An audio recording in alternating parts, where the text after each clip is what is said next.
ان چیزوں کو اپنانے کی ہمیں ضرورت ہے. ایک چیز یہ ہو گئی. دوسری چیز یہ ہو گئی جو ابھی قرآن کی آیت میں نے پڑھ دی، وہ آپ نے چھیڑا، اسی بارے میں پڑھ دیا اور موضوع سے بھی ریلیٹڈ تھی.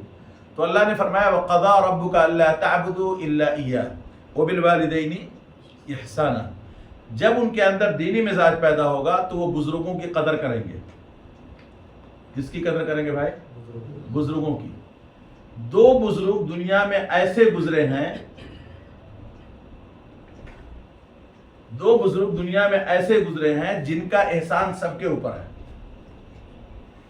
نصیر بھائی، دو بزرگ ایسے گزرے ان کا احسان سب کے اوپر ہے. صحابہ کے اوپر بھی ان کا احسان ہے، نبیوں کے اوپر بھی ان کا احسان ہے، نبیوں کے اوپر بھی ان کا احسان ہے، صحابہ کے اوپر بھی ان کا احسان ہے، نبیوں کے بھی اوپر ان کا احسان ہے، اپنے پڑوسیوں کے اوپر بھی ان کا احسان ہے، اپنے خاندان والوں کے بھی اوپر ان کا احسان ہے. وہ دو بزرگ بہت عظیم الشان ہیں، اور ان دونوں بزرگوں کا معاملہ یہ ہے کہ اللہ تبارک و تعالی نے اپنے ساتھ ان کو جوڑ رکھا ہے. ان دونوں بزرگوں کو اللہ تعالیٰ نے اپنے ساتھ جوڑ رکھا ہے. بس فرق اتنا کیا ہے کہ اللہ نے کہا ہے کہ عبادت میری کی جائے گی، ان بزرگوں کی عبادت، داؤد بھائی بولو بیٹا، ان بزرگوں کی عبادت نہیں ہوگی، عبادت اللہ تعالیٰ کی ہوگی. لیکن نافرمانی ان دونوں بزرگوں کی نہیں کی جا سکتی ہے. ان دونوں بزرگوں کی اطاعت ہوگی، ان دونوں بزرگوں کی مانی جائے گی، ان دونوں بزرگوں کو قدر کی نگاہ سے دیکھا جائے گا، ان دونوں بزرگوں کو یوں کہہ لیا جائے سر اور آنکھوں پر بیٹھایا جائے گا. ان دونوں بزرگوں کے لیے رات کی نیندوں کی قربانی دی جائے گی، اپنے پیسے مال و دولت کو ان دونوں بزرگوں کے لیے خرچ کیا جائے گا. اللہ تعالیٰ نے ان دونوں بزرگوں کو اپنے ساتھ رکھا. اس کے بعد ہمارے اور آپ کے نبی حضرت محمد عربی صلی اللہ علیہ وسلم نے بھی ان دونوں بزرگوں کی خدمت کرنے کا حکم ہم سب کو دیا ہے. ایک دو جگہ نہیں، حدیث کی جتنی کتابیں ہیں کوئی کتاب ایسی نہیں ہے جس میں ان دونوں بزرگوں کا ذکر نہ کیا گیا. سمجھ رہے ہیں نا بات بھائی؟ وہ دونوں بزرگ، ان سے واسطہ میرا بھی ہے، ان سے واسطہ نصیر بھائی کا بھی ہے. سب سے بڑے نصیر بھائی ہے نا ہمارے اس مجلس کے اندر، سب سے واسطہ ہے. اور انشاءاللہ دیکھیں میں نے ان کو بڑا کہہ کر یہ نہیں کہا ہے، بلکہ ان کو بھی بزرگ مجھے بنانا ہے، ان کو بھی بزرگ بنانا ہے. ان دونوں بزرگ بڑے، ان کا سب سے پہلے واسطہ کیوں ہے؟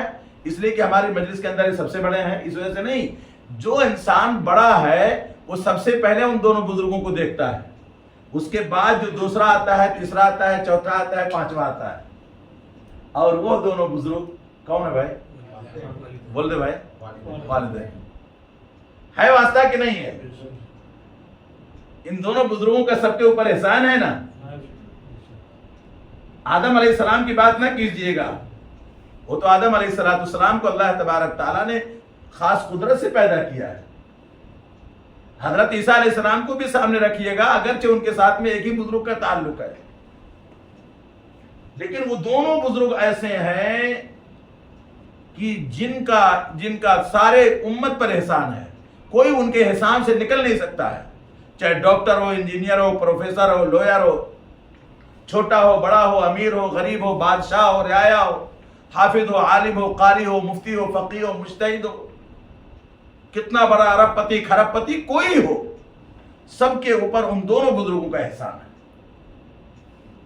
اور اللہ تبارک تعالیٰ نے یہ جو آیت ابھی میں نے پڑھی، وَقَضَىٰ رَبُّكَ أَلَّا تَعْبُدُوا إِلَّا إِيَّاهُ، آپ کے رب نے فیصلہ کیا، اللہ کے رسول صلی اللہ علیہ وسلم کو مخاطب کر کے اللہ تعالیٰ نے فرمایا کہ آپ کے رب نے فیصلہ کیا، یعنی رسول اللہ کو مخاطب کیا کہ آپ کے رب نے فیصلہ کیا کہ اللہ تعبدوا الا اياه، کہ آپ اسی رب کی صرف عبادت کیجیے، آپ صرف اسی رب کی عبادت کیجیے. اچھا ٹھیک ہے، میں رب کی عبادت کر لوں گا، اس کے بعد کیا کرنا ہوگا؟ فوراً جوڑ دیا ان دونوں بزرگوں کو. کیا فرمایا؟ وبالوالدین، آپ لوگ بھی پڑھ لیجیے نا تاکہ مزہ آ جائے. وبالوالدین احسانا، دونوں بزرگوں کو جوڑ دیا. اور اتنا زیادہ دیکھیے، واو کا صرف لفظ استعمال کیا ہے، اور سما جو تراخی کے لیے استعمال ہوتا ہے اس کا بھی استعمال نہیں کیا. اور واو جو استعمال ہوتا ہے، واو کی تو 10-15 شکلیں ہوتی ہیں کہ واو کس کس معنی کے لیے استعمال ہوتا ہے، لیکن یہاں واو عطف کے لیے استعمال کیا ہے کہ جس طرح اللہ تبارک و تعالیٰ نے فیصلہ کیا اپنی عبادت کے کروانے کا، اسی طریقے سے اللہ کا فیصلہ یہ بھی ہے کہ والدین کے ساتھ احسان کرو، اچھا معاملہ کرو، والدین کے ساتھ میں اچھا معاملہ کرو۔ اب یہ احسان ہے کیا والدین کے ساتھ میں؟ والدین کے ساتھ میں احسان ہے کیا؟ ان کے ساتھ میں احسان کس طرح کیا جائے گی؟ اس کی تفسیر اللہ تعالیٰ نے آگے بتائی ہے، لیکن اللہ کے رسول صلی اللہ علیہ وسلم نے اس کی تفصیل کا ذکر کیا ہے کہ جس نے اپنے والدین کو پا لیا اور اس کی مغفرت نہیں ہوئی تو گویا کہ وہ ہلاک ہو گیا۔ اور رمضان کے موقع پر ایک حدیث ذکر کی جاتی ہے نا کہ اللہ کے رسول صلی اللہ علیہ وسلم ممبر پر چڑھ رہے تھے، اور ممبر پر چڑھتے ہوئے آقا صلی اللہ علیہ وسلم نے فرمایا آمین، پھر دوسرے پر قدم رکھا پھر فرمایا آمین، تیسرے پر قدم رکھا پھر فرمایا آمین۔ تو صحابہ نے پوچھ لیا، ایک روایت میں ہے کہ آپ صلی اللہ علیہ وسلم ممبر پر تشریف رکھ رہے تھے، تبھی صحابہ نے پوچھ لیا۔ ایک دوسری روایت میں نہیں کہ آپ صلی اللہ علیہ وسلم ممبر سے اتر کر کے پھر عام دوسری مجلس کے اندر بیٹھے ہوئے تھے، پھر صحابہ نے پوچھ لیا کہ اللہ کے رسول صلی اللہ علیہ وسلم یہ خلاف معمول عادت، خلاف معمول بات آپ سے دیکھی گئی سنی گئی ہے، جو آپ کا معمول نہیں تھا، جو آپ کی عادت نہیں تھی، آخر کیا معاملہ تھا؟ تو آقا صلی اللہ علیہ وسلم نے کیا فرمایا میرے عزیزو؟ فرمایا کہ حضرت جبریل تشریف لائے تھے۔ کون آیا تھا؟ اب میں کچھ نہیں کہوں گا، آپ خالی یہ سوچ لیجئے۔ دیکھیے تقریر تو خیر مجھے نہیں کرنا ہے، آپ کا نام میں بھول جاتا ہوں بار بار، احمد بھائی، دونوں احمد، چلو نہیں بھولوں گا۔ تو دیکھیے اب حضرت جبریل آ رہے ہیں۔ کون آ رہے ہیں؟ حضرت جبریل۔ حضرت جبریل فرشتوں کے بولو نا یار سردار ہیں۔ حضرت جبریل کو روح الامین کہا جاتا ہے، یعنی فرشتوں کا سردار۔ جب فرشتوں کا سردار آئے گا تو کسی نارمل کام کے لیے آئے گا؟ ایک اہم اور امپورٹنٹ کام کے لیے فرشتوں کا سردار آئے گا۔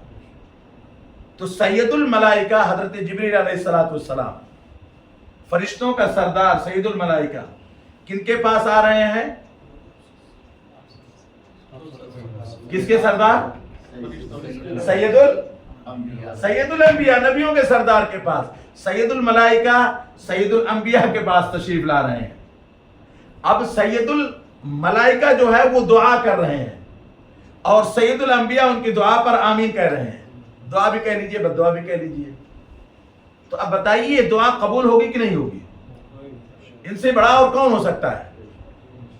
بھائی نبی کے بعد جو ذات ہے اللہ تعالیٰ کی ہے۔ فرشتوں کے جو سردار ہیں حضرت جبریل ہیں، جو مستقل طریقے سے پوری امانت داری کے ساتھ میں 100% اس سے بھی زیادہ، یا اس پر گفتگو ہی نہیں کی جا سکتی، جو ہے نبیوں کے پاس اللہ کا پیغام لے کر کے آیا کرتے تھے۔ یہی تو ہم لوگوں نے پڑھا ہے نا بچوں کہ 4 بڑے بڑے فرشتے گزرے ہیں، ان میں سے حضرت جبریل 1 نمبر کے ہیں، جو نبیوں تک اللہ کا پیغام پہنچاتے تھے۔ اب یہ حضرت جبریل جو ہے اللہ کے رسول صلی اللہ علیہ وسلم کے سامنے دعا کر رہے ہیں۔ دعا کیا ہے؟ وہ یہ ہے کہ جس نے رمضان کا مہینہ پا لیا اور اس کی مغفرت نہیں ہوئی تو ہلاک ہو جائے۔ رسول اللہ نے فرمایا آمین۔ اس کے بعد ایک دعا اور ایک بدعا اور کیا تھی؟ ایک تو یہ ہے کہ جس نے اپنے والدین کو، ان دونوں میں سے کسی ایک کو یا ان دونوں کو پا لیا بڑھاپے کی حالت میں، اور اس نے اپنی مغفرت نہیں کروا لی تو گویا کہ وہ ہلاک ہو جائے۔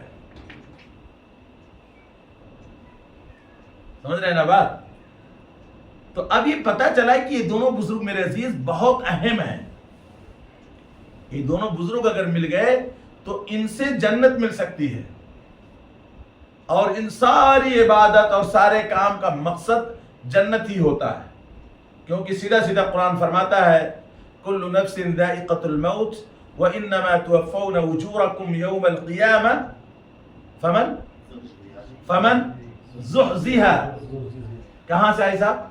فمن زحزح کے بعد بولو عن النار، فمن زحزح عن النار، کہ سارے لوگوں کو تو موت آنی ہی آنی ہے، اور سارے لوگوں کو جو موت آئے گی ان کا بدلہ ملنا ہی ملنا ہے۔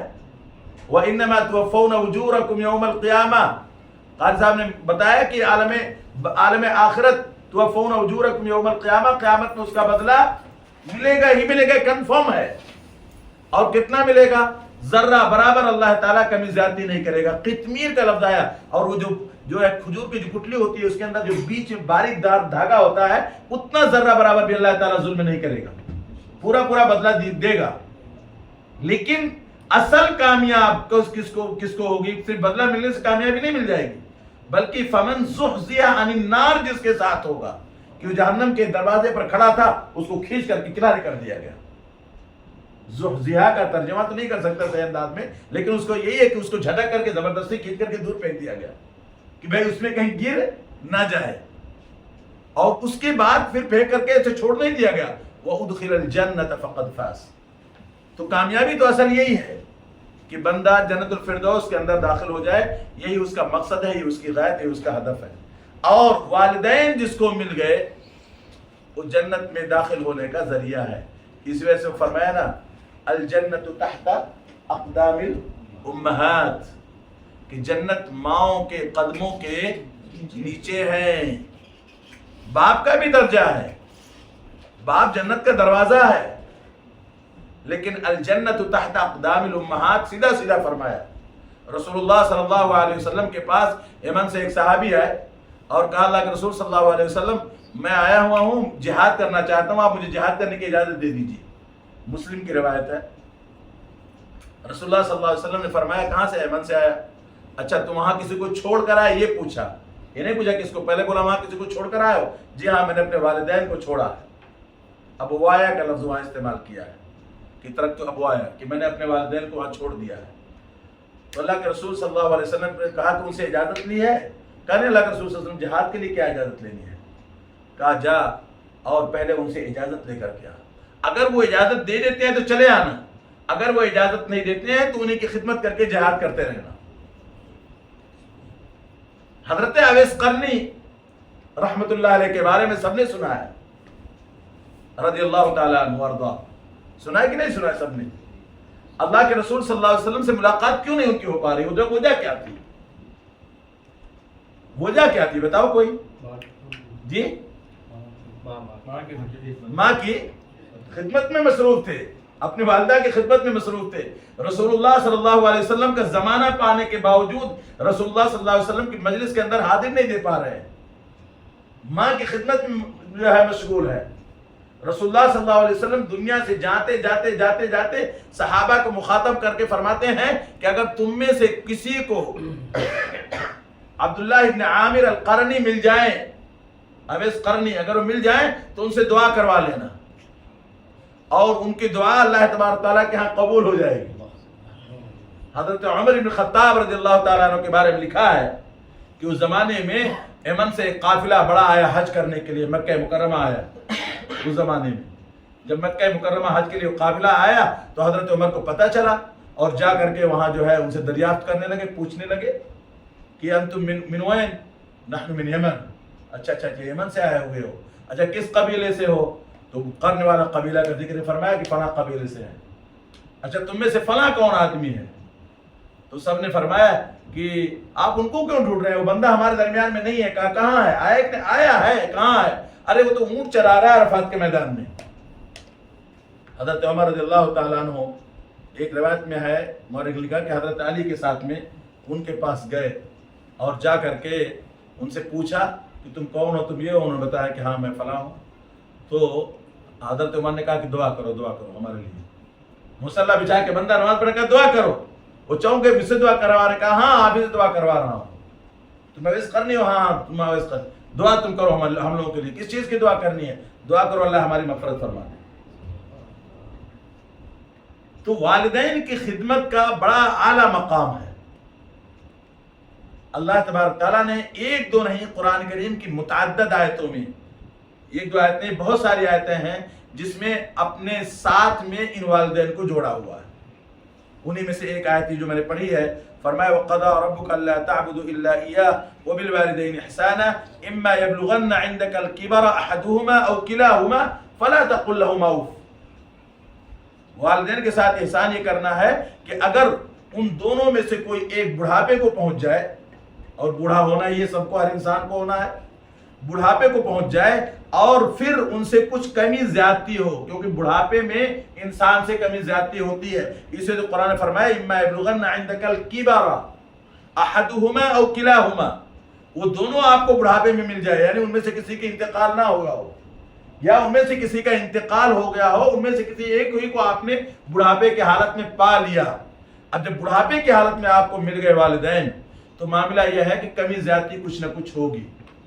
آپ کچھ کہنا چاہیں گے وہ کچھ سمجھیں گے، آپ اپنے حساب سے دنیا کو کنٹرول کرنا چاہیں گے وہ اپنے حساب سے سوچیں گے، آپ اپنے حساب سے اپنے مال دولت کو آگے بڑھانا چاہیں گے وہ اپنے حساب سے اس کے بارے میں سوچ کر کے خرچ کرنا چاہیں گے. اللہ تعالیٰ کیا فرما رہے ہیں؟ فلا تقل لهما اف، ان کو اف تک نہیں کہنا. اف جانتے ہیں کون سا لفظ ہے؟ یعنی کچھ بھی نہیں کہنا. لیکن اگر قرہ سے آپ قرہ سے پوچھو تو سب سے آسان ان حرفوں کو ادا کرنا ہوتا ہے جو ہونٹ سے ادا ہوتے ہیں. شفتین، ان دونوں کو شفتین کہتے ہیں. جو اس ہونٹ سے ادا کر حروف ادا ہوتے ہیں سب سے آسان ان کو کرنا ہوتا ہے، اور خاص طور پہ وہ حروف جن میں ہوا سے بھی خارج ہوتی ہو، ہوا سے بھی نکلتی ہو. ہونٹوں کو ملانا بھی نہ ہو، میم میں ملانا ہے، با میں ملانا ہے، کچھ حروف کے اندر ملانا ہے، لیکن حمزہ کو نکالنے کے لیے آپ کو ملانے کی بھی ضرورت نہیں ہے. اور حمزہ حلق سے نکلتا ہے اگرچہ، لیکن یہ اوپر والے حصے سے ہے. اور فا کا بھی ایسے ہی معاملہ ہے کہ نارمل ادا کر دیا تو ادا ہو گیا. تو یہ جو الفاظ کے جو حروف قرآن میں جو الفاظ ہیں، ان اصوات یعنی ان کے آوازوں کے اپنے معنی ہیں. ہمارے دکتور ہیں جو ہر ہفتہ ان کا مقالہ الوطن میں آتا ہے، پچھلے 2-3 ہفتوں سے خالی لام پر لکھ رہے ہیں. خالی لام پر، لام بولنے پر، وہ بھی نہیں لام کے بولنے پر. دکتور جمال جو اپنے مسجد میں رہتے ہیں، ان کا آتا ہے تو مجھے ہر ہفتے بھیجتے ہیں. پہلے انہوں نے کہا کہ شمشاد کا ترجمہ کرو، پھر میں نے سوچا اس کا ترجمہ تو کروں، لیکن وہ جو الفاظ ہیں اتنا اردو میں الفاظ ہیں جو وہ استعمال کرتے ہیں وہ. تو میں نے اسے کہا کہ دکتور یہ ابھی نہیں ہو سکتا ہے، اس کی کتابی شکل آئے گی تو دیکھا جائے گا، اس پر غور کیا جائے گا، کوئی مسئلہ نہیں. تو یہ جو لفظ اف استعمال کیا اللہ تعالیٰ نے فرمایا ولا تقل لهما اف ولا تنہرهما، اف ولا تقل لهما اف ولا تنہرهما، اور ان کو جھڑکو بھی نہیں. وقل لهما قولا کریما، ان سے نرمی کے ساتھ بات پیش کرو. پھر فرمایا واخفض لهما جناح الذل من الرحمہ وقل رب ارحمهما كما ربياني صغيرا، ان سے دعا، ان کے لیے دعائیں بھی کرو. والدین کے حقوق میرے بھائیوں دیکھیے صرف دنیا تک سے نہیں سلسلے جاتے ہیں کہ دنیا میں جب تک والدین ہیں آپ ان کی دیکھ ریکھ کریں، ان کی ضرورت کو پورا کریں. نہیں، دنیا سے جانے کے بعد بھی ان کے حقوق ہیں. دنیا سے جانے کے بعد بھی ان کے حقوق ہیں. پہلا حق یہ ہے کہ جس چیز کو انہوں نے ارادہ کیا تھا یا وعدہ کیا تھا یا عہد کیا تھا، کسی سے بھی ارادہ کیا تھا، وعدہ کیا تھا، عہد کیا تھا کسی سے بھی، اس کو نافذ کرنے کی کوشش کرو. پہلا حق یہ ہے ان کا. دوسرا یہ ہے کہ ان کے لیے استغفار کرو. تیسرا حق یہ ہے کہ ان کے رشتہ داروں کی دیکھ ریکھ کرو، ان کے دوستوں سے اپنے تعلقات کو استوار کرو، مضبوط کرو. یہ والدین کے حقوق ہیں جو انسان کو ہمیشہ کرتے رہنا چاہیے.